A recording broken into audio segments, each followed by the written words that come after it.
Falcons fans, what's happening? It is episode, where we at, boys? 37, 38? What is this? 37. 37. Episode 37 out of your Falcon Mind, Atlanta Falcons fan cast. My name is John, your host, joined by my co-host, as always, Mr. Mike Cottrell. Buddy, what's happening? I'm out of my Falcon mind as usual. This is a tragedy. This is the worst show we ever did, man. Matt Ryan, no longer Falcon. I'm out of my Falcon mind with grief right now. That's right. Yeah, I think we all are. And also, Troy, back on the show. What's going on, man? Just like Mike, man, still grieving. It's been a few days, but haven't got over it yet. Yeah. Man, I'll tell you what, man. Amanda, she jumped online yesterday, already looking at jerseys, Colts jerseys. I was like, damn, like, give me a chance to mourn. Like, yeah. I tweeted out. I was like, this is too soon. Like, I can't do this right now. It really is. Hey, but I'm gonna tell you, I was gonna pull the trigger. I couldn't do it yet. That it is saved in my favorites bar. I just couldn't. Just looking at number 2, Ryan in blue and white, I didn't like it. It's a plain jersey. It was $120. But I did see it's the number 1 selling jersey right now. It's the number 1 selling jersey on the website. Isn't that crazy? Dude, I've seen more, and we'll get into it, but there's been more love from Matt in the last 2 days than there's been in the last 14 damn years. I mean, like, total combined. Finally, people saying thank you. And I'm gonna tell you, I don't know how I feel about it. Part of me, I did ask people to do that, like go say thank you. Yeah. But then it's like you could have kind of showed that appreciation during the tenure.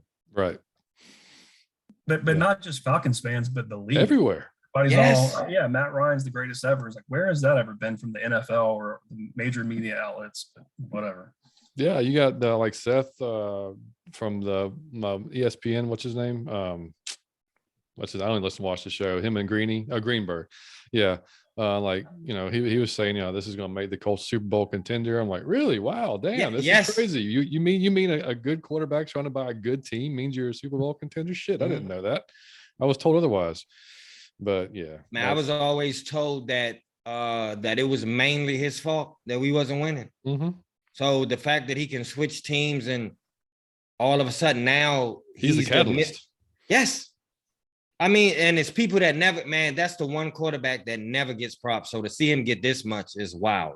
It really is. Yeah. And before we get into it, man, one of my buddies who listens to the show, Mike, he wanted me to thank you personally for him having to explain to his boss on Tuesday why he looked like he had been crying for half an hour when he got to work. You got to show some emotion sometimes, buddy. Dude, but man, like listening to that back, dude, like I cried again. I think my girlfriend cried. Don't know how but dude, it was so awesome. Like it was like, I mean, I got to brag on you, man. Like, I don't know if I could have done that. Like at the time, tough.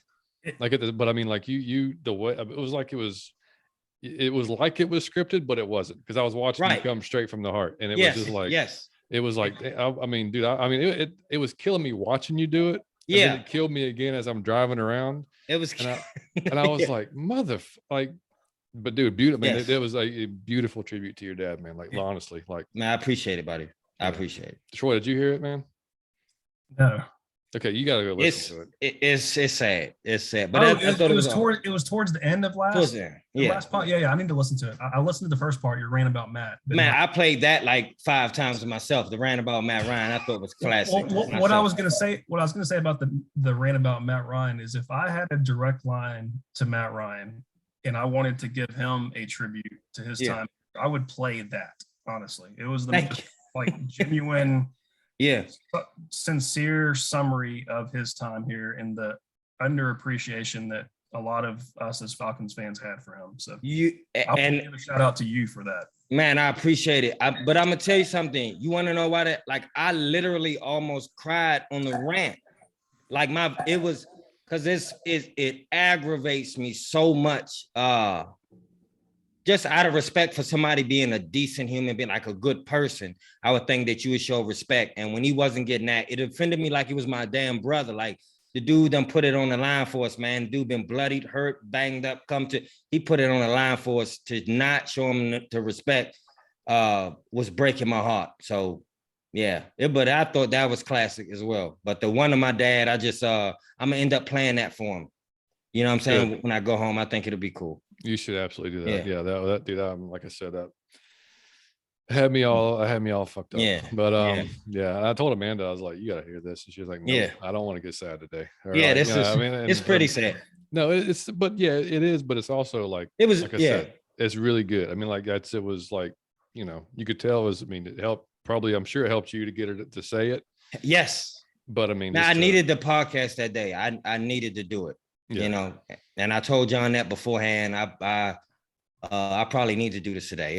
It just to get it off, and I got it off. Even with the Matt Ryan thing, that I had to get that out. I would have kicked the wall or something. Yeah, and I did get a message about so the video actually screwed up, so we didn't get the last one on YouTube. Okay, it's not a big of a deal. I mean, but so if you normally watch a show on YouTube, then if you're watching this now on YouTube, go back and listen to the actual podcast, Spotify, iTunes, wherever. Yeah. Again, you'll hear what we're talking about. It was basically Mike did underrated as a tribute to his father.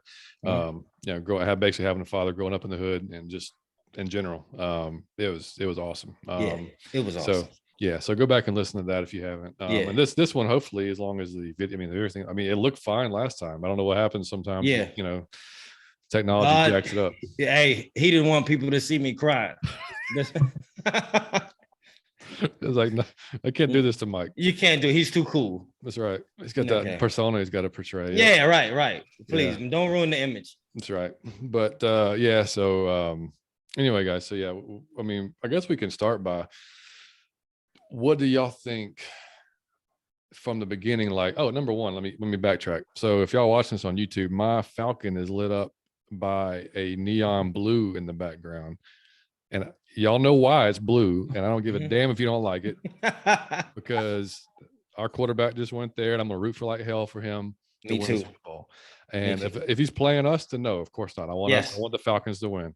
But if he is playing anybody else, then I'm rooting for Matt Ryan to get a Super Bowl, because that dude, just one of the best athletes just to come through Atlanta. Yes. I mean, ever. So I mean, like, it's when he comes back, dude, I think it's going to be an epic. When he gets his number 2 retired, it's loud as shit. I think they'll get I think now that he's gone, people are, when the stats are being displayed and everybody's talking about it, I think people are like, damn, he was. So when he comes back, I think they'll have a true appreciation of that. He was an ambassador for the state. Right. 14 years is a long time to have a stainless record and a great, his wife had nothing but good things to say. He had nothing. Yeah, it was awesome. They were awesome as a whole family unit for the state. Yeah. Man, like, they're royalty to me. They presidential to me. That's how I view them. Yeah, I agree. So backtracking, we'll start, Troy, we'll start with you, man. From the Watson stuff through here, we've seen it all, right? So we've heard Matt's interview today. We saw his press conference, with them. And I don't know, Troy, if you saw Terry and Arthur's. Didn't see it, but I read a lot of the clips. Okay, so they had that yesterday. So how do you feel about it from start to finish? You think there's a little bit of some disingenuous feelings there? Absolutely. I mean, I trust what Matt says in his interviews, but I think it goes back to him being all class and, just being how he is as a person. But I still believe that it all goes back to the pursuit of Deshaun and the whole debacle of that whole thing. And they basically forced his hand. But even Fontenot said it wasn't about, the third round pick or what we could get. It was doing the right thing for Matt. So I mean, I think they pretty well felt like after that whole thing shook out, like, we have to trade him for his sake, which I agree with. Glad they did, honestly, for his sake. But no, I don't believe that this has been in the works for weeks and weeks, and they were, looking to trade him. And I think it was all back to the whole pursuit of Deshaun Watson. That's my opinion. Yeah, Mike. Same thing. I think they forced his hand. I don't think you can bring a quarterback, maybe another position. You can't bring a quarterback back into the locker room to lead once you try to trade him. It's done. You cannot do that. It's done. So I think he went in there and they asked him, where do you want to go? And I believe him when he say he only wanted to go to one team. I would have thought in a million years he would choose Kyle. Just want to be back with Kyle just to set the thing on fire again. But I think Matt looked at the offensive line. I think he got beat up so bad. He said offensive line, running game, the whole thing. I think Matt want to win a Super Bowl. And I honestly think he got 2 or 3 left. So I think he'll be over there for a long time for the remainder. But I really think they forced his hand. Of course it wasn't in the works. They jumped at the pretty girl and they missed and then tried to go back home. And you can't do that. Yeah, the pretty girl with all kinds of issues. Yes. You like with all kind of issues. You was trying to trade a good girl for a stripper and you missed and then you tried to go back home. It didn't work. Great analogy, Mike. You really did. Yeah. One with like VD, you know. Yes. And here's the thing is, and you watch her go away. I meant what I said. It was like do I want to buy a wedding photo of my ex-girlfriend who's in a better relationship? I'm looking at the jersey like I'm a fan of this dude, but I don't even know how I feel. I'm confused. Yeah. I'm so confused. It's in my favorites bar, but I got a bunch of I got his Boston stuff ordered. I got a little figure. I got socks. I got a canvas. I just couldn't, that jersey. I don't know. I think you'll get it eventually. Me too. It's hard to look at. Yeah. Well, I mean, so he did an interview this morning on 680 The Fan, which was great, by the way, if anybody wants to go back. He came in studio for an hour with those guys. I think mainly because, you know, Brian Finneran's part of that team. So, you know, they're very close friends. So, and Hudson Mason asked him, you know, why did you chose to stick around with this team? You know, like he could have easily last year or before said, I want to be traded, you know, or even coming into this year, you could have said, and nobody would have blamed him. You know, that's what Hudson said. Nobody would have blamed you at all if you said, I want to be traded. But you didn't. You want to stick around knowing the cap issues, knowing the just talent issues around you. And why did you want to stick around? And he said it's just him. He said because I was just taught to be loyal and to follow through with a commitment. And my contract was, you know, through a certain time, so I was going to follow through with it, you know. And that's what that tells me all I need to know. He had no intentions of going anywhere. Yep. To me, I mean, like, I know it's still speculation, and they can say what they want. And he did say that Sunday night, Arthur called him and said, you know, this is what we're doing as far as this Deshaun thing. But we were never into Deshaun talk until Deshaun reached out to the Falcons. Yes, there you go. And, you know, we talked about in the last episode. So they definitely, like you said, they forced his hand. I mean, like, but I think it opened up Matt's eyes too, that said, you know what, like, this probably isn't a great situation for me. They're clearly ready to move on from me. Maybe I should look around, see what's better for me, because getting my ass killed behind this line, you know, when they're clearly looking elsewhere, I think it's probably smart for me to look elsewhere. And like we said, and he said the only team that they spoke to were the Colts. He said they explored everything. Yeah. But the Colts was where he wanted to be. And after talking to Frank Wright and Chris Ballard, you know, that's all he needed to know. You know, and that he was just impressed by them. And, you know, I watched the whole press conference with him and Indy, you know, went off like you think it, of course it would have, you know, just he has nothing but positive things to say about here. I mean, he did say, you know, it's disappointing, of course. And he was like, you know, I may not have liked everything I heard, you know, with the discussions. And so that's him, because, you know, like the thing is with Matt is, as squeaky clean as he looks, you've seen him on the field getting beat in the ass. So, you know, like, yeah, you know, he was pissed. And like Roddy White was interviewed earlier in the week on the 680, and they asked him, and Roddy said, yeah, I'm pretty sure he got pissed off and was like, okay, I want out of here. Yeah. You know, so I mean, like he's got that side to him.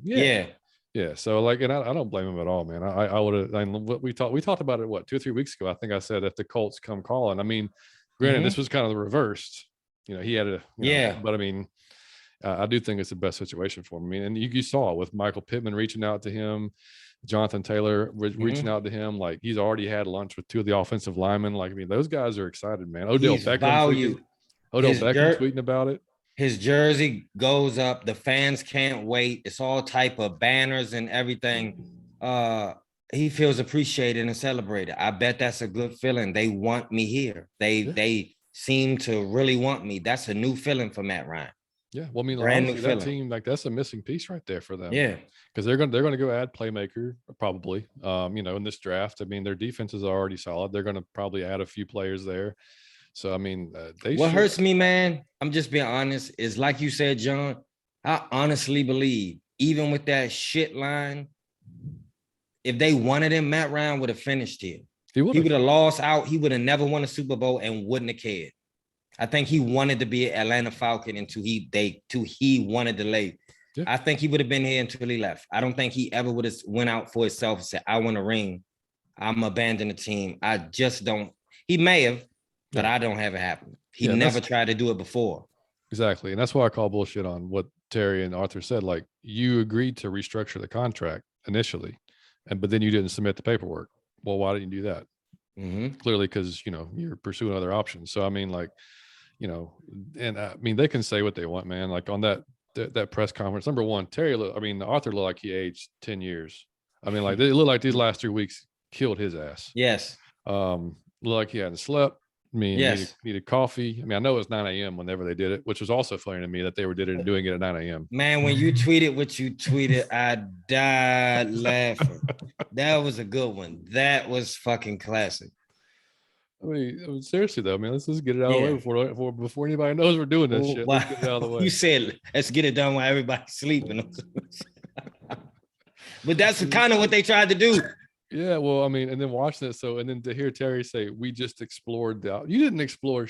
No, you didn't explore it. You thought the deal was done. Yeah. Like, I mean, you had this. It came out that Jarvis Landry, Fournette, AJ Green was on the phone with him saying, "We're going to come to Atlanta as soon as you sign." Like, that was a done deal until Cleveland just opened, like, said, "Hey, wait, we got $230 million guaranteed." Okay, never mind. Guaranteed. Yep. Guaranteed. So, I mean. Yeah, I mean, you can say that. That's what drove me nuts too.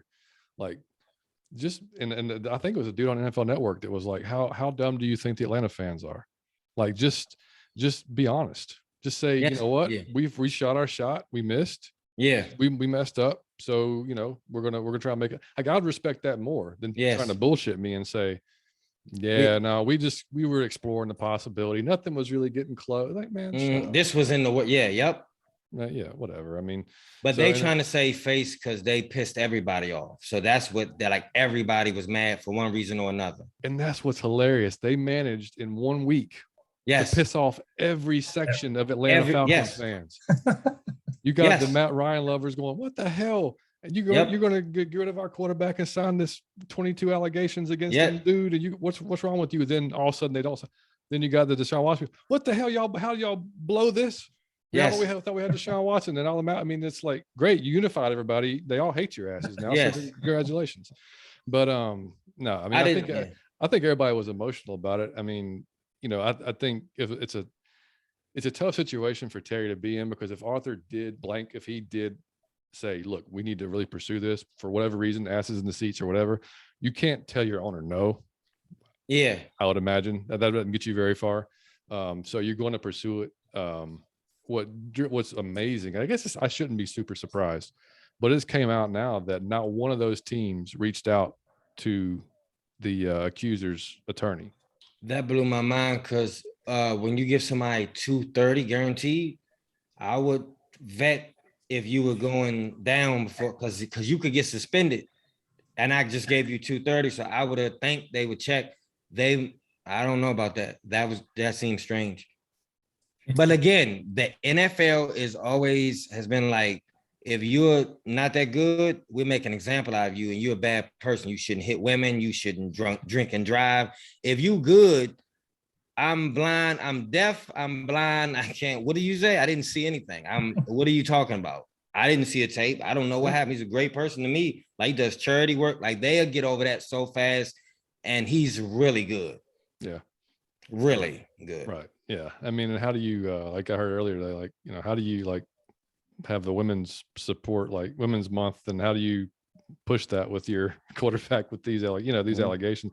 And it came out that there may be another grand jury indictment today. Damn. There might be another one. Yeah.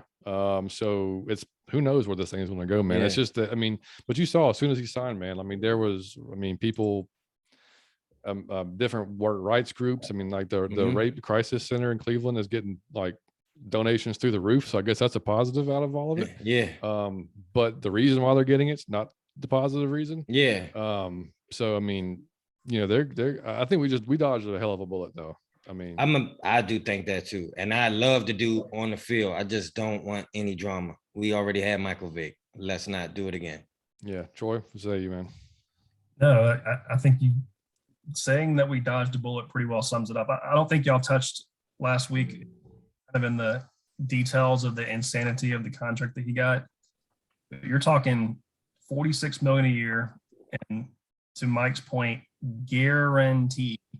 Forget the allegation side of it, just the football side of it doesn't make sense. Quarterbacks, especially running quarterbacks, get hurt. Just to guarantee that kind of contract for anybody is insane. You're talking more money than Patrick Mahomes is getting. They're the same age, 26. Yep. And the huge, even more so than the football side, is the legal side. That anything could happen. Someone could come forward, some more criminal allegations, whatever. Yeah, dude could get suspended or who knows, terminated from the league or whatever. So that contract is absolutely insane. And yes, we dodged a bullet. And I am so thankful. Probably didn't happen the right way, but I'm so thankful for the Falcons' sake that it didn't happen. Yeah, thank you, Cleveland. Yeah. Yeah. And if you look at, I don't know, man. I just, like, when we said it from when it came out from the beginning, like we all three of us said we had a hard time just with that many allegations. Well, there was I kept reading more on it. There was actually 40 women. 40. It was just 22 that decided to pursue an actual, and who knows, there could have been that 18 could have been like, we're just going to jump on board. Who knows? Like you said, you don't really know if anybody I highly doubt that 40 women are lying, but 22. That's, we've already said like that. And a few of those, I think they said, and I was listening to, if you guys get a chance, or if you, I never knew of this podcast until today, actually, because Aaron Freeman from Locked On Falcons had him on. This is called Conduct Detrimental, and it's basically about sports law and stuff like that. Very interesting. It's an attorney that just specializes in sports law. He's a professor, and he was basically said the same thing we had read about. In those sexual assault cases, like it's not cut and dry like that. They barely get reported. They're very hard to prove. So they go to civil court, and the 4 or 5 of these women have already said they didn't want to settle. So like if they're serious about, that sounds like, they're they're pissed off, and like they don't like, screw you, I don't want your money. I want you to pay for what you've done. Yeah. So if they continue on that path, now granted, now he has a lot more money now to deal with pay that. them off. Yeah, that's really what they end up doing. But there's just too many questions, man. I don't need that. There's too many questions. That's the thing is, if you did it or not, I wasn't in the room, but too many questions. Yeah. I don't want to, and I'm gonna be honest, it is the equivalent of trading. If I had a stripper and I was trading a stripper for a stripper, then maybe you look good. But to trade Matt Ryan for a stripper made it all the more worse. It was like, this doesn't seem like just 22 allegations than Matt Ryan, the most squeaky clean, professional, classy dude. For that's why it was really standing out to me, and it really made me uncomfortable because it was Matt Ryan for him. No. Yeah, no, I agree. It's like your loyal, faithful wife of 14 years that you're cheating on with the stripper. Yeah, no, that's what it looked like. And you was actually gonna swap. It wasn't like you was just cheating on the side. Yeah, you wanted to swap. Yeah. You tried to swap them and you missed, and then you lost both of them. And you told her. And you told her, and you lost both. You tried to sneak first, and yes, that didn't work. And you were like, "Look, baby, I am trying to get with this stripper. Yep, we're trying to work it out. I want you just to sit back and chill. If it doesn't work out, we'll come back and we'll talk." Yeah. And then it didn't work out, and then she said, "Nope, fuck you, I want out." And you don't have either one of them. Exactly. Now you sitting with lotion. See how that works? See, when you get greedy, don't get greedy. You Life have lessons. man, and listen, it's a life lesson for all of us. When you have good enough, calm your ass down. Just be happy with what you got, man. You got a professional, you got somebody that performs year after year after year, but you want to go, you tried to do some wild shit in the spare of the moment, and it was disrespectful. Yeah. And I think even if it wasn't disrespectful, maybe Matt stays. If you didn't do it in that way, if he did know ahead of time, we might pursue this option if he becomes available. Maybe Matt stays, but the way you did it was he had to like, come on, I done lost the team. You done kind of undermine who I am in the organization. I have to go. Mm-hmm. And he said that, he said, I realized that, most exits in the NFL are not pretty. They're not clean. There's always, you never hardly see a player going out on their own terms like they want it to happen. So he understands it, but I'm pretty sure he also thinks that it probably could have been handled better from the start, and it is what it would have been. But, he, like you said before, Troy, he consummate professional that he is, he's not going to throw anybody on the bus, and he said he wasn't going to allow the last 4 or 5 days to hurt what happened over the last 14 years, basically, so, that's the way he compartmentalized it. So, kudos to him. I'd have probably been more childish. I'd have been more angry. Yeah. Yeah, I know I would have been. But it's not one thing I haven't seen him handle well. Like every single time, every single time, the dude, he's classy on the way out. Exactly. Come on now. Yeah, I just, we're gonna miss him, man. We went. Ask you this, John. Yeah. And Troy, what's your favorite Matt Ryan moment? If you had to pick, was there a game or a play or something he said, and then do you have a moment or game performance? It's cliche, but his first pass. Like when we had no idea what we had, but we thought we had a pretty good quarterback, and all of a sudden his first pass is a 60-something yard touchdown to Jenkins. Yep. I'm jumping up and down like, oh shit, we got a quarterback. I was, and then probably in that Seattle game in the playoffs. Okay. They left like a minute or so on the clock. Yeah. He does what he does under 2 minutes. Which, like you said before, man. Under 2 minutes, maybe the best quarterback I've ever seen. Ever. Yep. That any moment from that MVP season. He was just another level that year. What about you, Troy? Yeah, any of the come from behind, minute drills. Bears mine. I don't remember what setting was, but one of the Bears games. To get off my effing field. Just gonna say that. Yep. That was There's a lot. That was the game with Julio, like the 500 and 300. Oh man. I never forget that. I'll never forget that. And when he spiked that ball just recently, I thought that was to see Matt Ryan do that. I thought that was the coolest moment. If I could get that picture, I will put it on the wall. But yeah, I think that he's I just love Matt Ryan, man. I could say every moment, but 2016, dude, but the 500, 300 game, that's NFL record. And he missed 3 games in 14 years, guys. Think about that. Games, 450 sacks, and God knows how many QB hits, and he missed 3 games. He has the most passing yards ever in NFL history in the player's first 14 years. Matt Ryan, ever. Yeah. He has almost all the franchise records. He also was the fastest in the first 13 seasons, had the most in NFL history. The man threw for 4,000 yards in 10 straight seasons. Only Drew Brees did that. Had one of the best rookie seasons ever. It's only one other person to take their team to an 11-5 record as a rookie. Him and Dan Marino had the most QB wins in their first 3 seasons. The man had 56 wins in his first 5 seasons, most by any quarterback in NFL history. And in the Super Bowl, we lost that y'all blame Matt Ryan for 144 passer rating. Think about that. Better game. Think about that. Now y'all always say that was him, right? 2016. I don't even need to say about 2016. You know what that was. That was Torch. Fastest quarterback in NFL history to 40,000 yards. He was the second fastest to 50,000 yards. 33 2-minute game-winning drills. 30. Think about that. 33 times. The man has earned his nickname 33 times. He single-handedly took us down.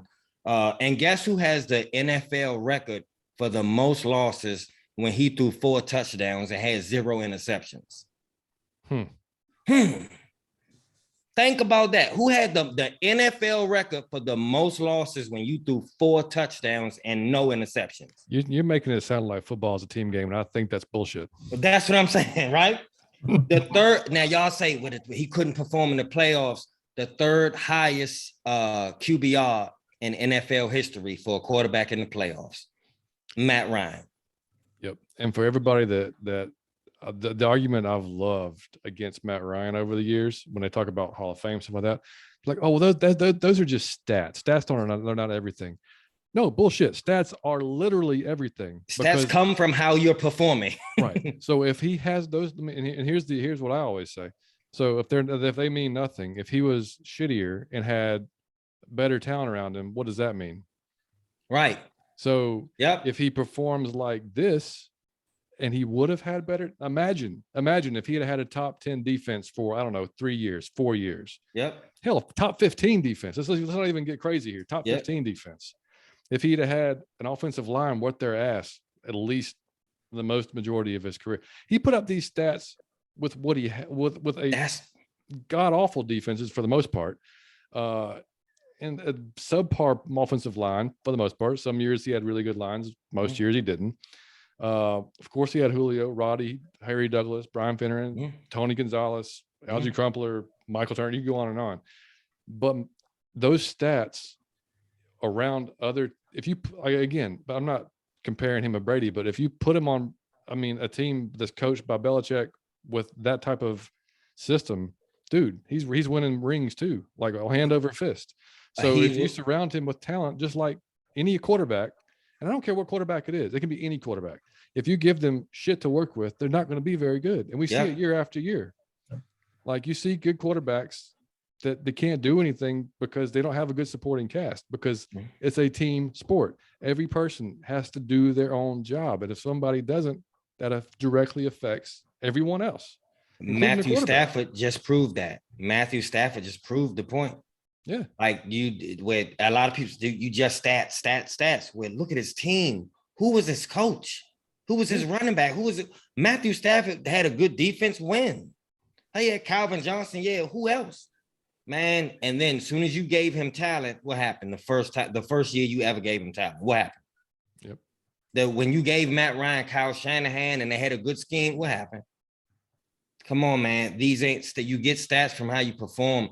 When it's next season, Matt Ryan will, if he has even his average season, he'll be number 6 all-time in completions, number 9 all-time in touchdowns, and number 5 all-time in passing yards. You don't get to that company fucking around. Right. Matt Ryan is the true, and I'm gonna be honest, out of all his company, he had the shittiest teams. Now look that shit up. Out of everybody he's statistically in company of, Matt Ryan had the worst teams. Yep. The GOAT, man. I love Matt Ryan. I just want him to add that ring, so all the haters, they will use something to not give him the GOAT status, like to be like one of the GOATs of the game. They won't give it to him without a ring. Yeah, no, I agree. But they'll he'll be in Canton regardless if he gets one or not. Yes. But I definitely prefer him to get one, just to, he deserves that joy just for what he did for us for 14 years, man. He deserves to get that feeling and earn that feeling. I'll honestly, I'm going to be pretty damn happy. It'll be probably the second best feeling for me than the Falcons winning. You know what I mean? Same. Like I'll feel so good for him to win that, And like I said, they've kind of been my AFC team for a long time because my wife's a Colts fan, and she has been since we've known each other. So that's been over 20 years. So I secretly root for them when they're not playing us. So it's easy transition for me. But yeah, I mean, and he took out a full page ad in the AJC. And he what? Yeah, you got to go see it. Yeah, he did a thank you and a goodbye letter to everybody at the AJC. Hold on, what is this on? The AJC, the Atlanta Journal-Constitution. Yeah. Yeah, he took out a full page ad and did a thank you to the fans and everybody. Yeah. Oh, I gotta see that. So, I saw a hilarious tweet. I think I don't know who it was. It said, I guess Freddie's still editing his, and it just hasn't made it yet. Do you see it? I've seen a lot of little ribs at Freddie in light of all this Matt stuff. They couldn't handle things differently the way they left. No, I know, and that sucks for Freddie that this happened right after, because now you're seeing like this is probably what Yeah, probably what you should have done. Freddie's been here in the organization for 15 years. 1 year longer than Freddie didn't say anything on his way out. He didn't say like, "I love the city." He did an Instagram post, but he also did press conferences and interviews where he was, "Oh yeah, I saw the tears," and what was the other one? He asked him, because Mike, I don't know if you saw it. Well, you probably didn't. The GM for the Braves, right? He was talking about the move in spring training. And you can't, it's like he can't say his name, like, because he can't, basically by MLB rules, like if a free agent's out there and you're officially out of the running for it, like you can't say that because you're telling other teams like, oh shit, they're out. Okay. You know what I mean? We'd already signed Matt Olson, so that without saying anything, we were already out. But right, he couldn't say it. So like the reporters were asking him. And dude, he got choked up. I mean, like he was crying, not like, sad, like ugly face crying, but he was, tears. And he said, like it was the hardest decision he's ever made. It was the hardest move he's ever made. Yeah. So it was genuine. You could tell it was really messed him up. And then they asked Freddie about it at the LA Dodgers thing. They're like, hey, did you see, the tears from Anthopoulos? And he just said, yeah, I saw him. That's all I'm gonna say about it. Oh shit. Okay.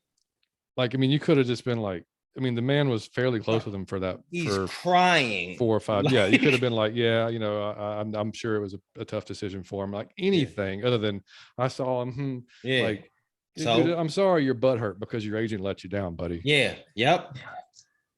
And the circumstances of the two, the way they left, are completely different. It was so much worse for Matt than Freddie. Yeah, Freddie's the bitter, pissed off one here. Exactly.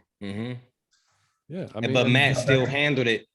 That's what I'm saying. Yeah, it's back to personal character and personalism. I just have to say this. Whenever y'all ever heard me talk about Matt Ryan, I would always go from the play on the field to the person. To me, man, that shit trumps just everything, man. That dude is a good dude. Look, man, I'm going to cut you off. On the radio today, the man was thanking the equipment manager and the people. Like, he literally was saying that's going to be some of the people he misses the most, is like the people like, who think does about that? No, but who does that? No who does I've ever that? seen thanks the equipment manager and the little people that work in the facility. Nobody ever does. Who pushes their money back so you can trade him?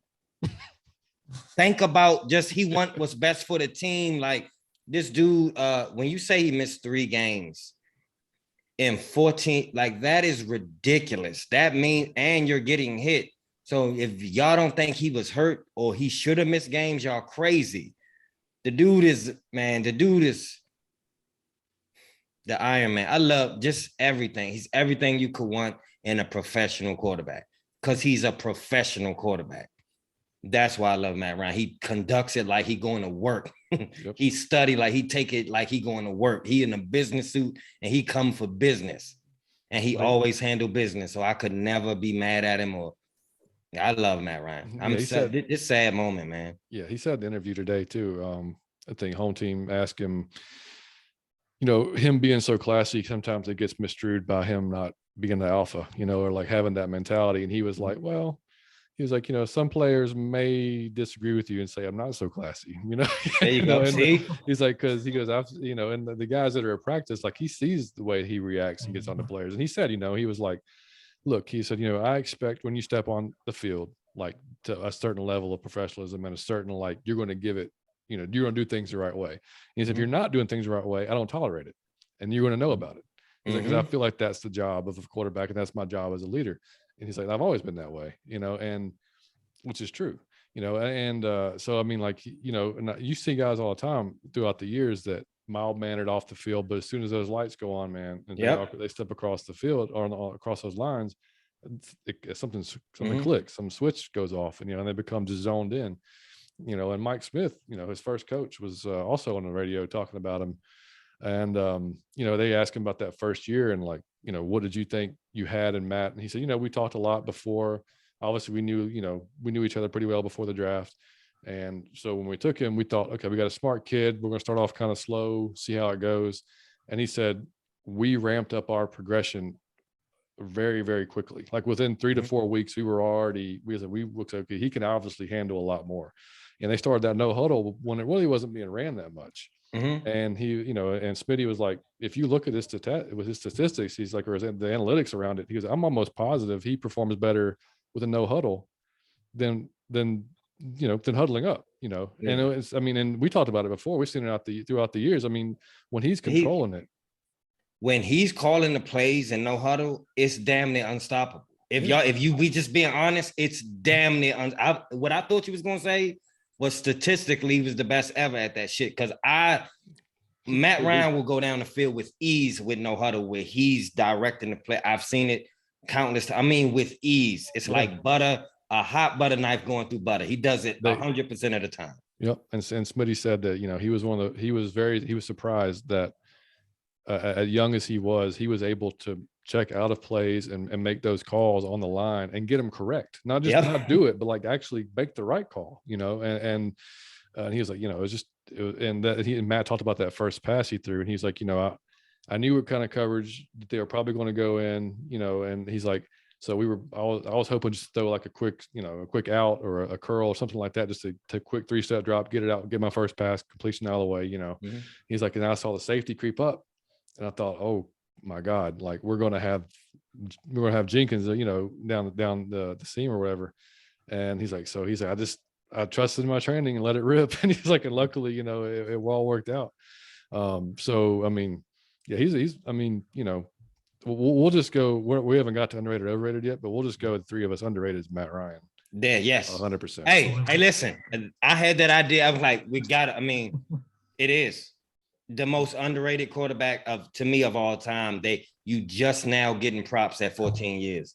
I mean, they just now saying maybe it wasn't you. And look at where our franchise was when he was drafted, man. And we came off Joey Harrington and Kirk Kittner out of the doldrums of, Mike Vick going off to prison. I mean, we were just like, I don't know about you, Troy, Mike. I thought we were going to be shit for a while. Did too. Even with Matt, but I just thought like, man. Yep. And then they pop out his first season at 11-5, rookie of the year. I was like, damn. I mean, like he literally, and I tweeted him this, man. I think I tweeted him this. I tweeted him a few things because I've been emotional and happy and sad all at the same time. But I said, you literally saved our franchise and changed. And I mean, he literally did. I mean, like it was crazy. Man, I'm gonna be honest. It was good to read your tweets and everybody else's because I felt like he was reading some of those. You have to. I think you have to. And people actually gave him credit for like, you damn near saved our franchise. You damn near did. You turned our whole thing around. You made us contenders for a long time. And I think that's the first time we ever told Matt Ryan that. Every year they said, is this year we finally get rid of his ass? Because he holding us back. We did that every year. So it's like, it's just weird that I was hope he was. I know his wife read some of them. I would hope he read some of them and didn't just go ahead. No, I'm pretty sure he did. I mean, I would if I was in this position. I don't want to see like, okay, they, how much love you got. Man, it took me for what I wrote. I was something simple like. Yours is great though. It was great, but it took me so long because I'm like, it was like saying goodbye to a dear friend, and you got to sum it up perfectly. And it was like I said something like he's the most classy, he's the most professional, most prepared, most accountable, like just most everything you could want in a professional quarterback. They handle this business, man. I love you, buddy. Yeah. And so we'll transition into the trade. So yeah, I was a little surprised. Actually, I was a lot surprised when I saw the first reports. I think Pat McAfee show had it, said he's being traded for a 3rd round pick. And I was like, this has got to be bullshit. Like a 3rd this year and like a 2nd next year or a 1st next year. Like, what do we, it can't be just be a 3rd round pick. And so, I mean, I guess that goes back to the situation that you put themselves in. Leverage. Yep. Yeah. You lost all your leverage. So now the Colts can just say, I mean, yeah, we could, but he really wants to come here and you're pretty screwed. So we're going to give you this 3rd and you're going to take it. That's all it was. Yeah. Now you have to offload him. He only wants to come here. I got some graham crackers and some apple juice we could trade him for. I got some pizza left over in the fridge. You can get that. That a 3rd round pick was kind of insulting, but it goes to show the predicament they was in. Exactly. So I mean, and so I mean they mishandled that. They've got some digging out to do, man. I mean, I was pretty, and I'm still like, look, I'm pretty laid back for the most part. Like I take the stance that I'm not doing that job, so I don't know everything about that job. So I'm not going to make a judgment and say you suck at it because we've seen 1 year. And they said last year last year was an evaluation year. They wanted to see what players they had. They want to see, how the schemes fit, all that stuff. Okay, that's done with now. All right. So now you see that. So now this draft is going to be so damn important for them because we're going to have to hit. We have the largest dead cap hit in the history of the NFL, 60 some odd $1 million, right? So it's going to hurt this year. We were going to suck anyway, but it's going to be painfully suck now. So, I mean, Marcus Mariota. So can we talk about, in light of this whole news, we've had the Calvin news recently, just where do we go from here draft wise? I know we've done a lot of talking about the draft.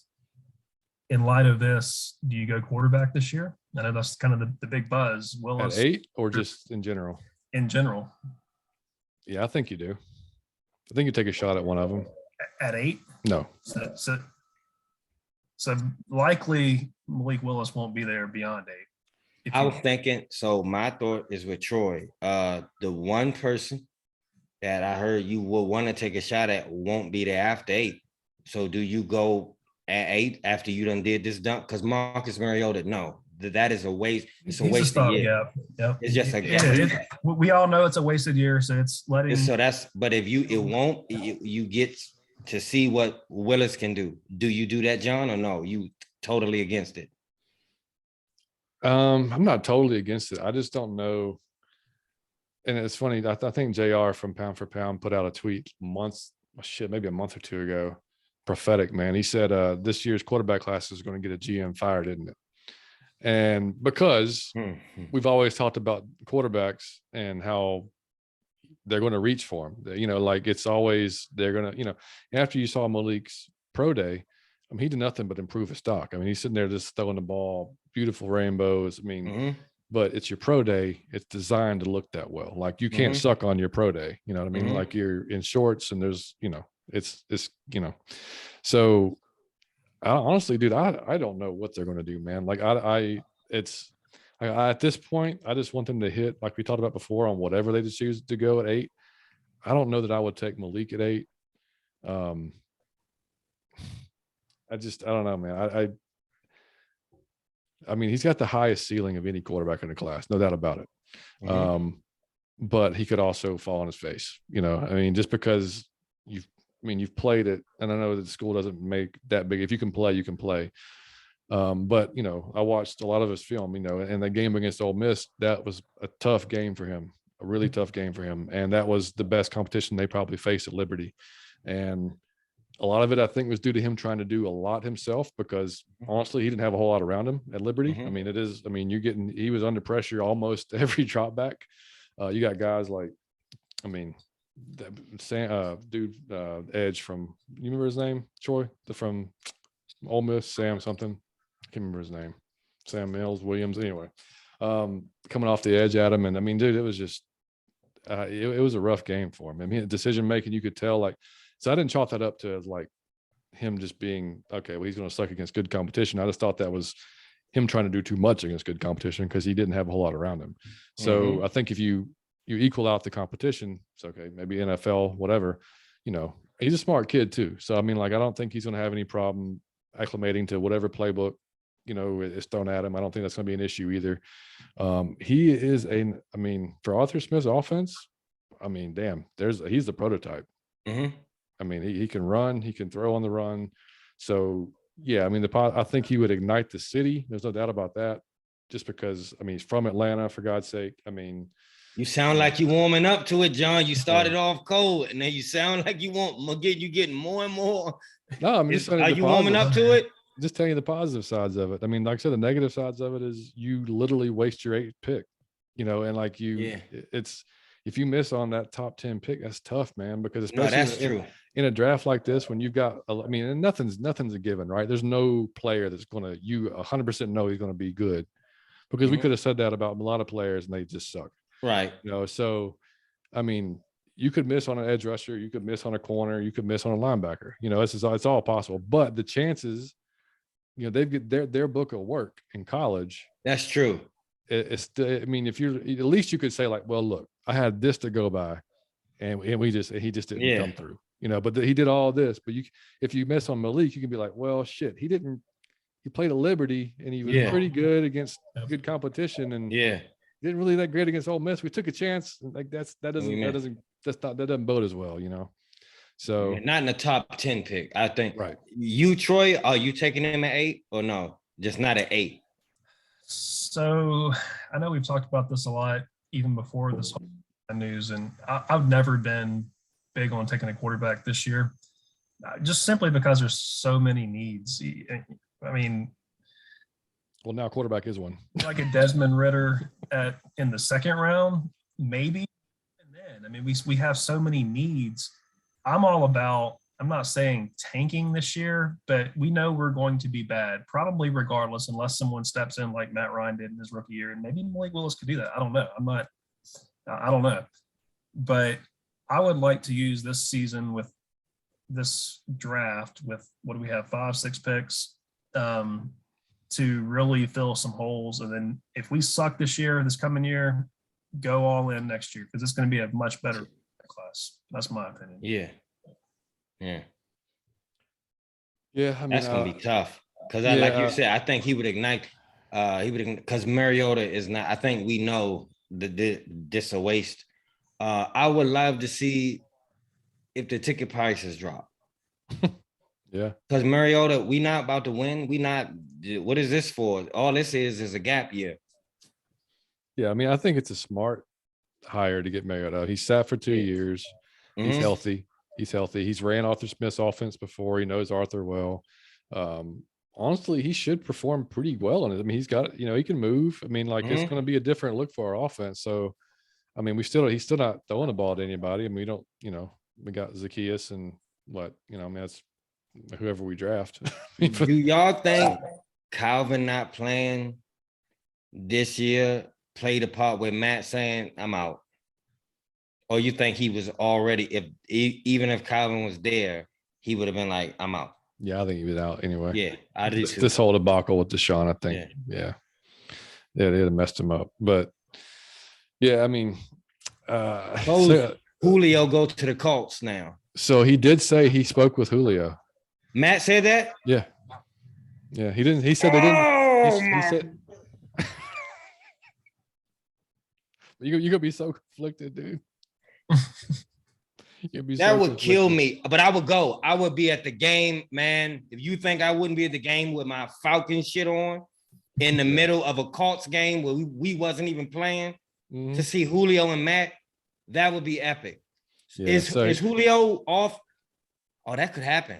Yeah, it could happen. Yeah, he said he spoke to him, and it wasn't. He said not football related, which bullshit. You can't tell me you didn't talk about football. So yeah, he did say they spoke. So that could be interesting, because they do. I mean, they could use another receiver or two up there. Yeah.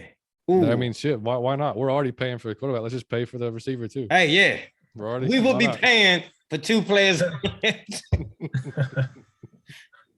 God. You have damn. to laugh because he would cry otherwise. Yes. Yeah. They mishandled this. Yeah, man. But I mean, look at the second round, like toward the same with quarterbacks. I mean, I think probably Matt Corral will be there from Ole Miss. I know, which is honestly, he kind of reminds me of Mariota, to be honest with you. And then Sam Howell from North Carolina. And I've been higher on Sam Howell than a lot of people have. A lot of people give him shit because his 2021 season was not as good as his 2020 season. Mm-hmm. But you got to look at damn near every one of his weapons left and either graduated or went to the NFL from his 2020 season. And the offensive line he had last year rivaled the Falcons as far as just terrible. I mean, one of the films when we were doing quarterbacks, Troy, that I watched was against Notre Dame. And he's literally the only, they ended up losing the game to Notre Dame by I think it's 2 touchdowns, something like that, 2 or 3 touchdowns. But Sam Howell was the only reason they were in that game. He was running for his life, but he was, he's making positive yards, making throws. His accuracy is something that he's got to work on just in general. But I mean, tough dude, man, getting hammered, getting up, still going. People, they always compare him with Baker, basically, is but I think he's actually got a little bit higher ceiling. That just could be I could totally be wrong, but I just think he's got that kind of little it factor that kind of seems like he could turn out somewhere in the right system, So I think he's a second rounder. I wouldn't know where he really projects. Dude, Troy, second to fourth. Troy, is it a guy is it a quarterback that will be there in the second round that you want? I mean, the only one that comes to mind for me is Desmond Ridder. I think he's got a pretty high ceiling, but is he going to be the guy? I don't know. I don't know if he's the next Matt Ryan or not. He's obviously got shoes to fill, whoever it is. So that's just where at 8, it almost feels too I don't know that there's a quarterback in this class that's worth the 8. Yeah. But do you want to go lower round knowing that you have to have a top tier guy? I mean, this isn't a backup quarterback that we're trying to draft. This is the guy. This is the hopefully the guy for the next 14, 15 years. Mm-hmm. I just don't know that we have that's there this year. Yeah, I mean, I'm not going to throw a fit or punch the sky or whatever if they go ahead and draft Malik at 8. I mean, because I just he could be amazing. You don't know. I mean, there's no doubt he's going to put butts in the seats. There's no doubt about that. Which will be important to them. So I mean, either of you want Baker Mayfield? Negative. No. Y'all both. Damn. Hey, I'm gonna tell you, he is so confused. He I took my team to the playoffs and what? Nobody? Because you're a head case, bro. Yes. Yeah, head case and a douchebag. Yeah. Yeah. Both. I don't have any interest in him. No, yeah. I don't like scumbags, douchebags, or head cases as my quarterbacks. I'm with you. I'm with you. But no, I mean, like I said, I won't be upset if they go Malik, because honestly, I mean, man, Mike, we talked about it last year. We had no expectations last year. Yeah. I got less than 0 expectations this year. Man, I'm gonna be honest. I know we need a quarterback. I'm really in love with the linebacker you showed me. I can't. Devin Lloyd. Yeah. I don't know that you get that. If that's at 8, if I gotta spin an 8, I might get him at 8. To be honest, I mean, Jesus Christ. I know we need a lineman, an edge rusher, but I just don't know if you pass that. He looked like Lawrence Taylor. Yeah, he might be one of the most sure things to me. That's what I'm saying. At 8, yeah. I might, even though you might say we need other things way more than a linebacker, but that I don't know that it's like Kyle Pitts. I don't know that you pass that. Yeah, and I don't think they would. I would love to see it. I think he's a game wrecker. But dude, where did Luakon go? Dude, he was 7th, 6th round. No. What team did he just go Jaguars. To? Oh shit! I thought it was the Colts. My heart skipped a beat. I'm like, hold on, what's going to happen?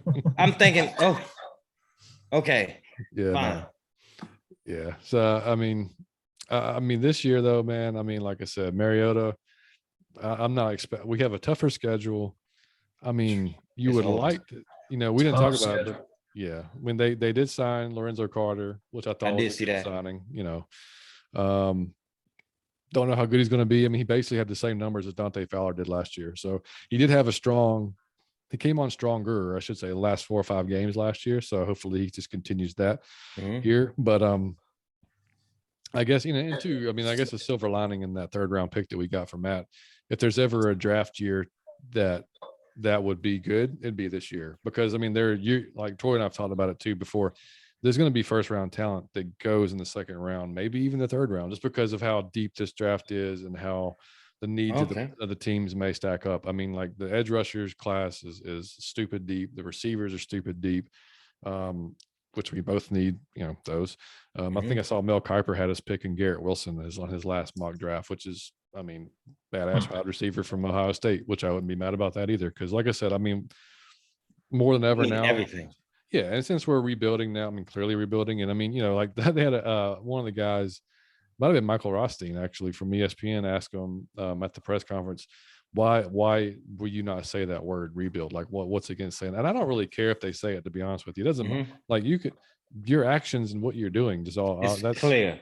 Yeah, it's very clear. So like, and you can't say it because you don't want to tell your fan base that don't come to the games, don't support the team this year, like don't watch the game, don't pay attention. You cannot say that. No, it makes no sense. That's a marketing disaster. Yeah. So I mean, if you can't tell by trading your franchise quarterback of 14 years and I mean eating $60 million in cap space but now to free up $100 million plus next year, which I mean next year should be, I mean, yeah, hopefully we have some people that can, convince some folks to come play with us because we've got the pieces. We've got, we've got a few. We got Kyle. We got AJ.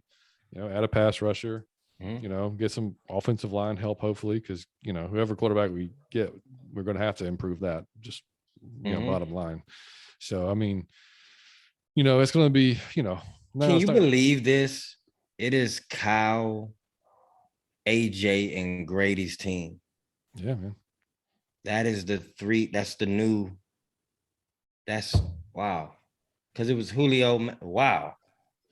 They asked Matt what is he going to miss about next year, like Falcons related. He said he's going to miss seeing what Kyle Pitts can become because he said he thinks he is that dude. Really, really good thing to say about Kyle Pitts. Yeah. That was good to hear. Yeah, it was. So, I mean, you look at any of the rebuilds, not to compare the sports, but I mean, dude, Troy, you and I both know, I mean, those 3 years or so of the Braves where they were literally losing 90 to 100 games every season, and Freddie was here through all that, and you had your stalwart there that was, I mean, that's what made it so shitty when he left is like, dude, you were here through the bad years. And it's like and then you got us to the freaking top of the mountain and won it, so that's like you said earlier, not to go back to that conversation, but I mean, their 2 exits couldn't have been any damn different, man. Like that's what it sucks because Freddie should be just as revered and loved for what he did for the Braves as Matt is, but I mean, just the way it was handled, man, it's bad optics. Yeah, but the NFL, you can rebuild and recover and be good quick. Look at the Bengals. I mean, look at a lot. The Rams weren't any good. What 3 or 4 years? Well, they had a pretty good run and then kind of went down after the Super Bowl against the Patriots. But yeah, I mean, you can rebuild quickly in a salary cap league. So that's just kind of why I like the idea of building some infrastructure, like you said, Mike. We've got a pretty decent young core with AJ and Pitts and Brady. Just keep building on that, hopefully in this draft, and then maybe hit that home run after we win 1 or 2 games and get that 1st or 2nd pick with Stroud next year quarterback. I hope I'm kidding, but I mean, I looked at the schedule next year, and they legitimately could win 3 or 4 games. I mean, it's a brutal. It is. Yeah, Mike, it reminds me of last year when you're. I remember when I was just about to say that John looked at the schedule and I'm talking about, I'm so optimistic. I'm thinking, and John said, I think we can win 3, 4. Like, what? Like, what are you talking about? I'm like, man, you breaking my heart. Mike's like, no, dude, we're going 14-0. Like, start off the season. Yeah, that me. I'm like Super Bowl every year. So Matt Ryan taking us. Oh man, no, I mean, it's a rough schedule, man. I mean, especially like I said, with young guys learning and Mariota, who knows what you're going to get from him. I mean, best case scenario. I mean, best case I think is 7 games again, and that's like really high to me. Like really Best case. Yep. I mean, if we win 7 games again, we've done a hell of a job. You know. Yeah. So, and I honestly, I don't want to be in that middle of the pack. You know, I mean, and Mike, we talked about at the end of the season, man. We talked about like how we do not want our team to lose because it's our team. But with the way we are now, like there's no point in you have to rebuild now. But I want to see an effort. Because I gotta watch the game. We gotta do the podcast. You gotta give me something to be proud about. But I think they could try all their might and suck. So go ahead. We still gonna win 3-4 games and get a top 10. I just want the quarterback. Like if y'all telling me next year is the deep class for a quarterback, I'll wait till next year. Or because nobody in the league I would want except Russell Wilson, and he just went. Right. Yeah. Well, I don't think. I think even if they draft a quarterback this year, I mean, and we suck, I wouldn't be opposed to drafting another one next year. And you end up trading. I mean, because you can't, dude. The hit we talked about it with DW, man, when he came on the show, back in the day. Yep. The hit rate for quarterbacks, man, is terrible. It's 20-25%, something like that. Yes. It's god awful. So I mean, you look at that. Look how lucky we got with Matt. Like, we're hoping to God we can repeat that and get that same type of talent. But the math of it just says we won't. I mean, the math of it says we're probably going to miss. So I mean, we hope we don't, but we probably will. And I think you'll get to see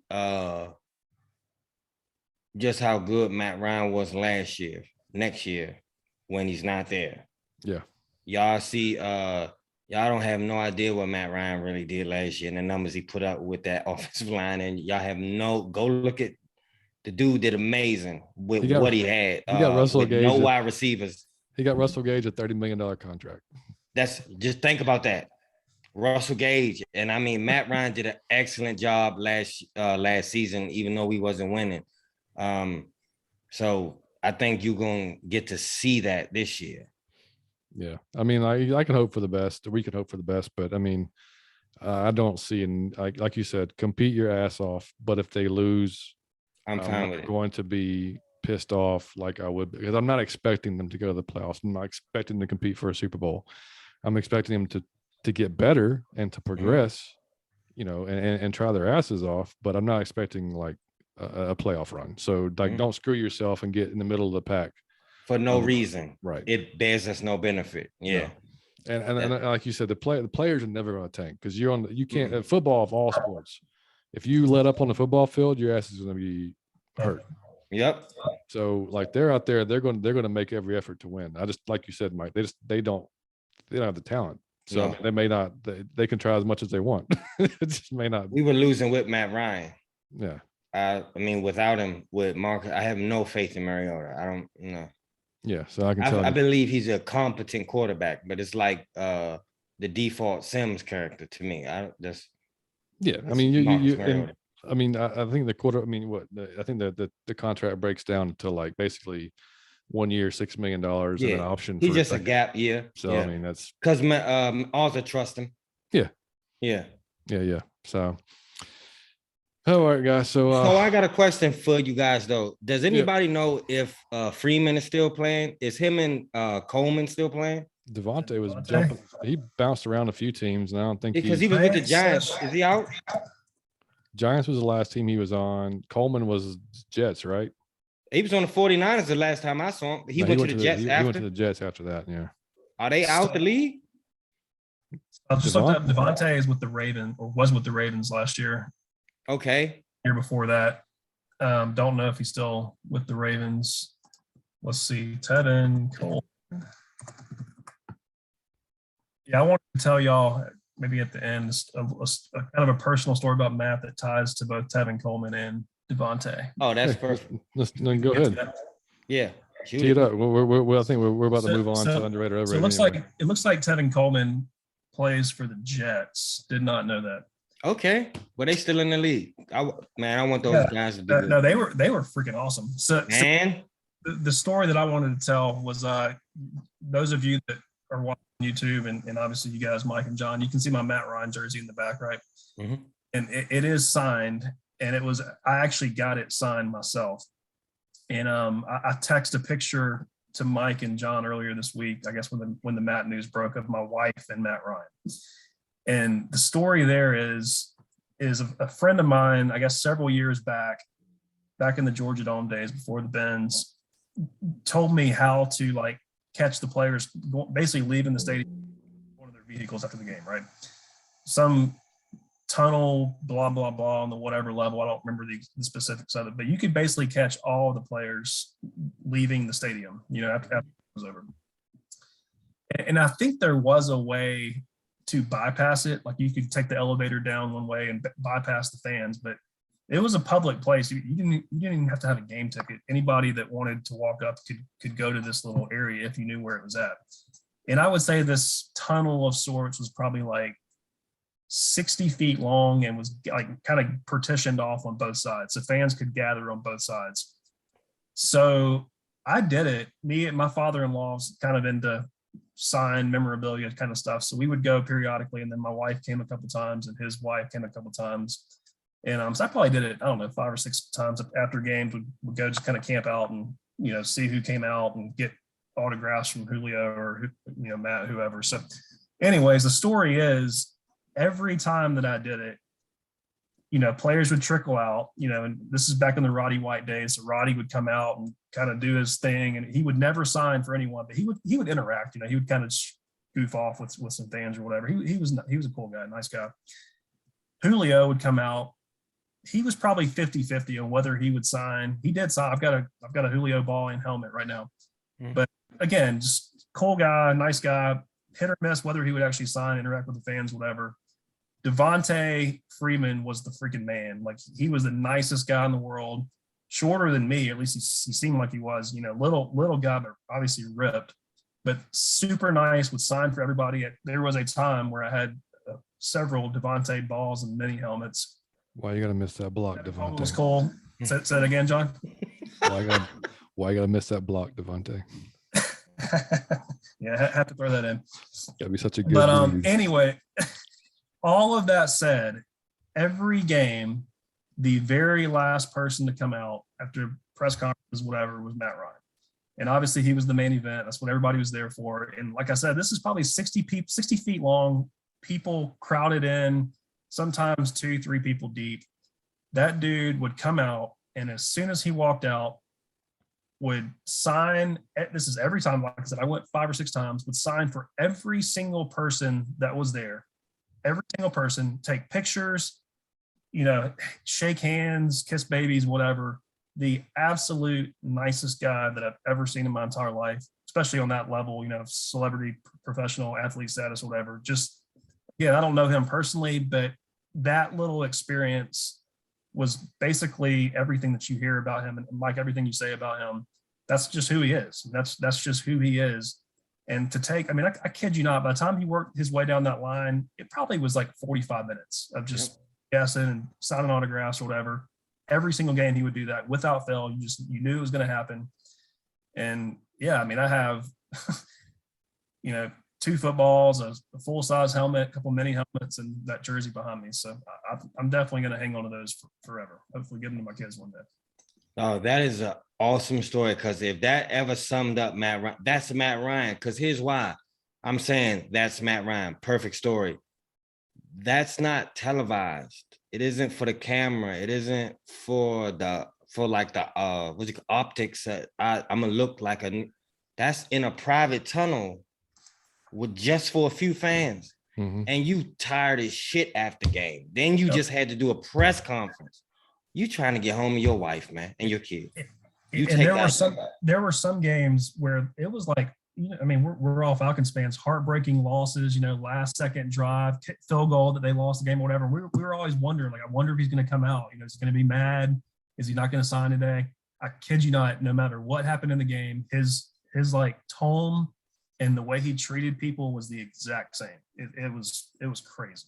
Look, man, that's the epitome of Matt Ryan. Even in private, just a good dude. So that's what I talk about. Just in private, you take an extra hour, add it on to your shit just to because that make people's day. That to take a picture with Matt. Well, I'm gonna tell you, I was gonna ask you at the end of the show. You gotta tell me the story of that picture. I'd have pushed my wife over there. Go and listen, because I would have just the dude just always seemed like he wanted the fans to enjoy. I think the dude was for our city, was for our state, and loved us to death.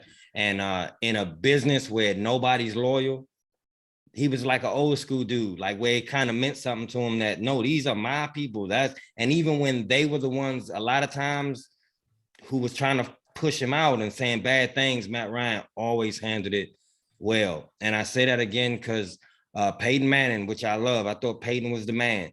Peyton Manning, if his offensive line didn't perform, you remember Peyton Manning would get in press conferences that it was protection issues. If he had protection issues, that's kind of you in a good, nice way. You shitting on your Matt Ryan. It was me. I gotta play better. Just never would even mention the fact that your linemen are letting you get murdered. Matt Ryan is a different dude, a good man. Yep. Yeah, and he did say they were gonna stay here in Atlanta. So like they're still, at least for now, they're gonna be living here. And because he started the the Advanced Lives a few years ago, and which basically helps for anybody that doesn't know. You probably know by now, but it helps improve the opportunities for Black young men or I think just children in general, after school programs, all that stuff in the city. And he's very passionate about that. So I mean, nobody has to do this shit. I think that people think when people get rich, they owe us all to do something. Nobody has to do that. Plenty of people don't do that. So when somebody take time out with their own money and their own time, and they really in the community, like you can touch them and get shit signed and take pictures with them. They a celebrity in their man. I think they said his net worth when he goes to the cost, he'll be like $130 million man, or in his life, like 140, something like that. Matt Ryan got a lot of money. Matt Ryan could sit in his beach house and go to the Hamptons and wouldn't have to ever touch poor people. Yep. That's Matt Ryan is a different dude, man. That's why I won't let nobody talk bad about him. No, I don't know that we'll ever see another athlete like him. And that's not exaggerating. I mean, like to go 14 years without a scandal, without a bad word said about him from anybody in the league or anybody who's come into contact with him, period, in the world. So I mean, right. I mean, yes. He may be the perfect human being. No, that's what I'm saying. It's people at Boston College that praise the man. That the people at Boston has. Hey, so y'all watched the boy in college. Did you know, or he was just good, or did you know? He was good. Or was it just regular good? Boston College, I mean, they don't play top notch, Or the ACC, right? Yeah, it was part of the ACC. So I mean, it was okay. So, before the ACC. So I mean, it wasn't great to the what he played against, but he was damn good. I mean, like you could tell he was. You could tell he was going to be good. Yeah, you could tell. At least I thought he was going to be. I mean, he was a third pick. So I mean, he might have been the second pick. I mean, So I mean, yeah. I mean, I could tell. Troy? Was it something you saw, or did it just look regular in college? I'm kind of the same way. I knew he was good, but I was skeptical. Just Boston College, didn't know much about him, didn't watch him a lot. It's one of those, how's he going to perform in the NFL against talent, whatever. So I had no idea he would be as good as he. So y'all basically saying he was Malik Willis. Look, I see what you did. Not quite. I see what you did there. Troy said, not quite. What I mean by that is Liberty is a little different even than Boston College. I got you. Other than like Johnson, Ole Miss, doesn't play anyone. Yeah. But skill wise, you could argue that Malik Willis is better, a higher ceiling. Correct. Okay. Yeah. Okay. Yeah. Like I said, I'm not going to hate it if we draft Malik at 8. I think it's a stretch. I think it's a reach, but at this point, I'm willing to say, what the hell? Let's ride. Let's see what happens. I mean, yeah. But so we've already said that Matt's our underrated for the three of us. Anybody got an overrated, underrated y'all want to talk about? I'll go underrated. I just got to go on Matt Ryan. One last one. Underrated. I said this for damn near the whole 14-year stretch. It would be like going to fight with 4 of your friends, and it's a blind one, it's a deaf one, It's one with one arm and one with no legs, and you're the only functional person. And so you're fighting every time, but you lose as a squad. That's the way I always looked at Matt Ryan. And then they look at you like, well, if you had fucking knocked all 5 of them out, then we would have won. And that expectation is ridiculous. And you never make mention of, I gotta say this one last time. Matt Ryan, greatest coach was who? When did he have an amazing coach to help him out? Who was his best running back? Matt Ryan had receivers. I would never say that. When did Matt Ryan have a good defense? When did Matt Ryan have a good offensive coordinator? Except one time. Matt Ryan, when did he have a top 10 offensive line? Yeah, maybe 1-2 years. Matt Ryan did what he did with absolute handicap, with absolute shit. And that's why I say he's the most underrated quarterback to ever perform in the NFL. I've never seen nobody that good throw for that many stats, be that good, and get shitted on. Number one, because if he was the Cowboys quarterback, I think he would be hailed as a hero. You on the world stage, everybody get to see how good you are and get to see your team is some shit. Nobody watches the Falcons play. All they hear is, they lost, or he must be some shit. He's a quarterback. You keep losing, you don't win Super Bowls, you don't win playoff games, it must be the quarterback. I came on this podcast and said, anybody that criticized Matt Ryan, I know you didn't watch the games. There's no way you saw somebody throw for 350, 3 touchdowns and no interceptions and said, well, that if he would have done better. There's no way you watched the game. He did that consistently. Those are his average stats, And just so last thing, his first and last pass was a touchdown. Matt Ryan is the GOAT. I love you, buddy. That's it. That's right. Underrated Matt Ryan. That's all I got. Troy, you got one? Or you? So I don't have an underrated. I do have an overrated. Back to the Freddie Freeman story. Sports agents. So, I don't think. I mean, I know they do good work sometimes. And Scott Boras has made a ton of money in his life, and I'm sure he's negotiated some really good deals. But Freddie really did get screwed over by his agent in this Braves deal. And I guess the narrative is agents typically make 10% on contracts. So this dude's talking, somewhere from $15 to $16 million that he's going to earn over the next 5 or 6 years off this contract. And he really did screw him over. And I feel like Freddie probably could have done better. I mean, granted, he Chipper said it, that remember the agent works for you, Freddie, not the other way around. But I think that Freddie was just too passive in that deal and really let his agent not do a good job at doing his job and trying to look out for his client's best interests. So I've always thought agents the market's the market. Yeah, I know sometimes the Boras's of the world can run things up and get stupid money that you could argue isn't, is just insane. But I don't know. I just think agents a lot of times are very overrated. Yeah. No, hold on. I got to jump in. Troy, do you think his agent, you think he would have stayed if the agent had done something differently? Or do you think just the way? I'll say, I think he overplayed it. Yep. I think he thought that the Braves would eventually come through and make the offer, and he filled Freddie's head and said, "No, man, don't settle for this. Just wait. Yep. They're gonna come through. They're gonna come through." Oh, on an extra year? How you say completely agree. That's exactly what happened. I mean, if that he truly did want to stay, which I think he did. I mean, I think part of him wanted to go home to LA, but I think at the end of the day, he would have been perfectly fine spending 5-6 more years here and retiring as a Brave. Mm-hmm. Spent 15, 20 years here. I got you. Damn, that's kind of sad, actually. So it is sad. I think that's partially why Freddie's bitter about it, that the Braves didn't. That, like you said, they overplayed their hand and the Braves didn't bite, and they moved on without him. So yeah, I mean, when you got your best friend telling you, dude, don't do this. Alex has a job to do. I mean, he has to field a team, and then when you come out of the lockout and stuff's got to move quickly. You don't have 3 or 4 months. Spring training was starting in 3 days. Yep. Right. You don't have 3 or 4 months in the off season to get this done. You have to make a damn decision and get it done. Mm-hmm. And I just think that, I mean, I think you're right, Troy. I think he probably wanted to be back here. And I thought, dude, like if you really want to be here, I thought he should have picked up the phone himself and talked to Alex, because I mean, I know you probably his agents would have said, no, well, yeah, fuck you, dude. That's what I'm going to do. This is my life and my career. I want to talk to Alex man to man and see what's going on, see what we can work out. Cause I want to be back at the Braves. Like if he'd done that, we're probably having a different conversation. But I do think we came out.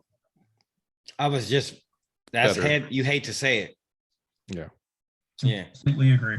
But do you think, that adds on to his anger a little bit? I'm sure. Yeah. Especially if Olsen comes in here and rakes and nobody gives a damn anymore about Freddie. Yeah.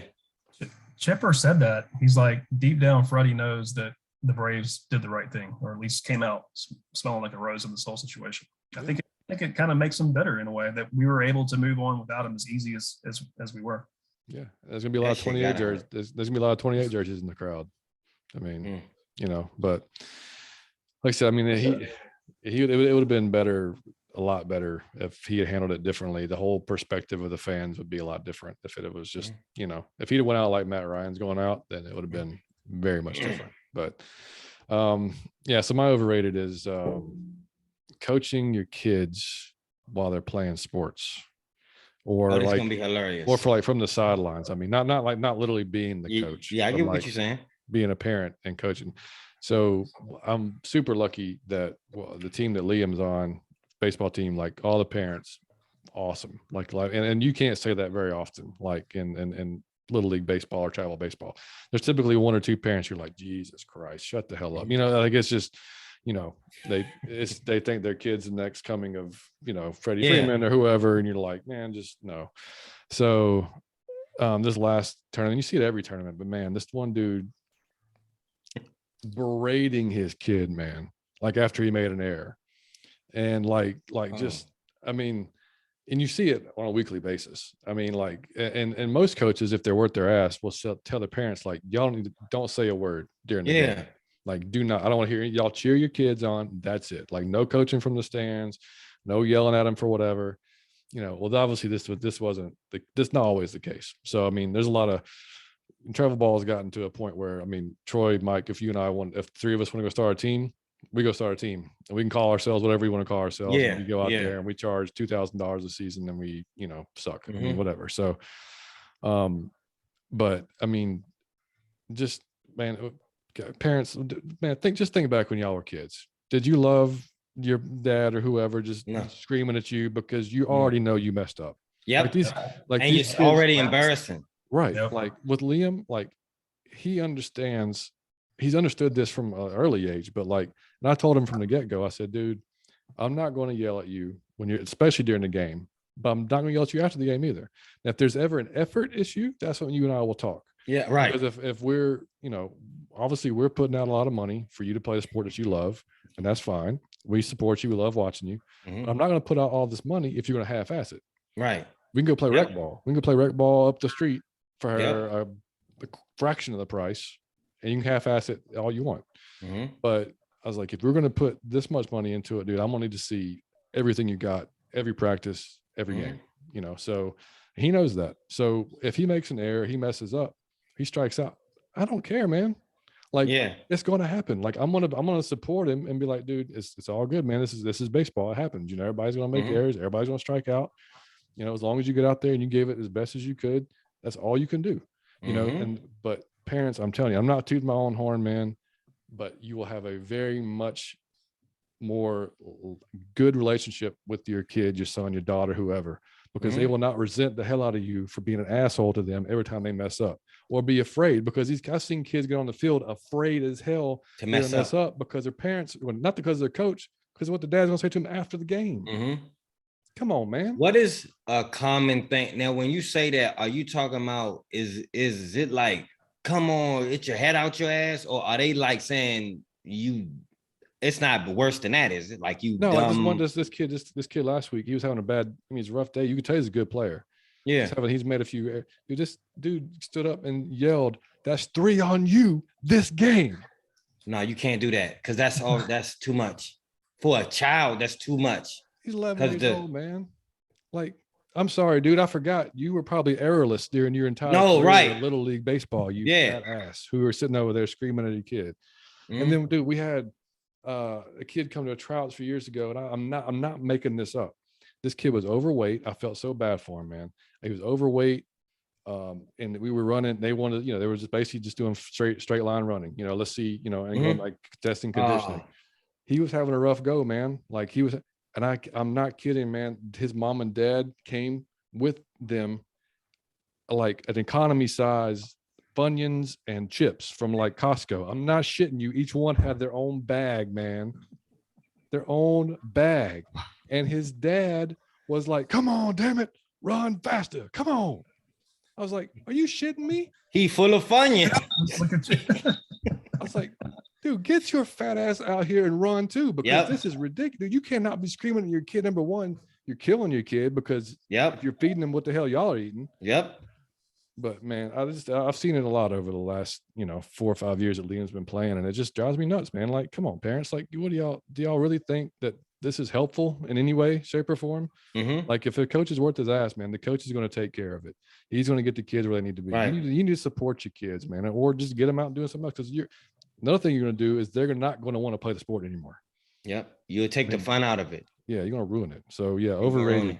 Yeah, overrated. Coaching your damn kids from the stands. Shut up. Let them play. Damn it. You let them play. They're children. Always remember. That's right. Y'all go get y'all number 2 Colts jerseys, and that's. But you can't. Or you know what? Go buy the Falcons one. Anything. That's right. Hey, do you know there's already a hat on Amazon with the Colts logo and it says Matty Ice? No shit. No. Yep. It says Matty Ice. The Colts thing is flipped upside down. There's 2 of them for the M. Matty Ice. Okay. Well done. Yeah. Well done. Yeah. It's pretty cool. Well, yeah, guys, I think we'll close out tonight. We basically just wanted to do kind of a Matty tribute type of show because, we had to. I mean, it's a legend in Atlanta. So that's pretty much what we talked about. And quick shout out to, we got a dude tweeted us, Slim Code 92 is at Rise Up 785. He tweeted us earlier this week, man. He said, got a new fan in me and look forward to the next podcast. And we do appreciate it, man. We hope you enjoy this one. We do. Yeah, I hope you're a Matty fan too. Is he a Matt Ryan fan? Probably. Well, I think he started listening to the last episode, so he got full frontal of, Yeah. You know the rant. Exactly. Yeah. Full frontal. Welcome to Out of Your Falcon Mind. Right. Welcome. Yeah. You mother. Yeah. You got all angry, then crying at the end. Yeah, I mean, right. We took you on a roller coaster ride. Yeah. That's what it was. It was 6 Flags Out of Your Falcon Mind. That's right. So next week, we'll be back. We'll talk about probably getting more into the actual Falcons. Who knows what free agency, probably some more draft talk, and whatnot, and whoever comes up between now and then. We're going to keep talking about Matt throughout the season because we're going to keep following his progress and see how he does. Now we got to watch the Colts. They got to watch the Colts. Yeah. So guys. So you can before we head out, of course, you can follow us on Out of Your FN Mind on Twitter, just Out of Your FN Mind. You can follow us on Instagram, Out of Your Falcon Mind. Like the Facebook page, which is just search Out of Your Falcon Mind. Listen to us, iTunes, Spotify, anywhere that gets you podcast. Leave us a 5-star review, like we say every week, because we keep riding up that ladder of Falcons podcast. Because more people that listen and do that, the more people that see us, and that's only positive things happen from that. So, and we then want to eventually get Matt Ryan on the show. That's our goal. That's our goal. We might be 75 and he might be 73, right. But damn it. But we gonna get him. Yep. I think that's a good ploy though. Matt, look, we've been doing this show for 40 years. Yeah, he is. when he like decrepit.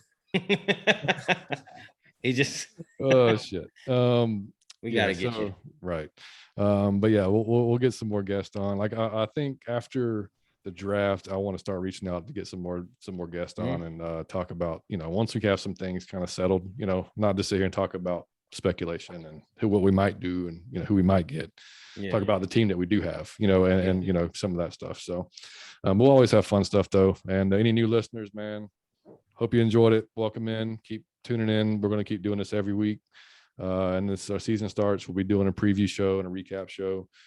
So we're always going to have some kind of content getting out there. So y'all can email us, atlfalconfancast@gmail.com.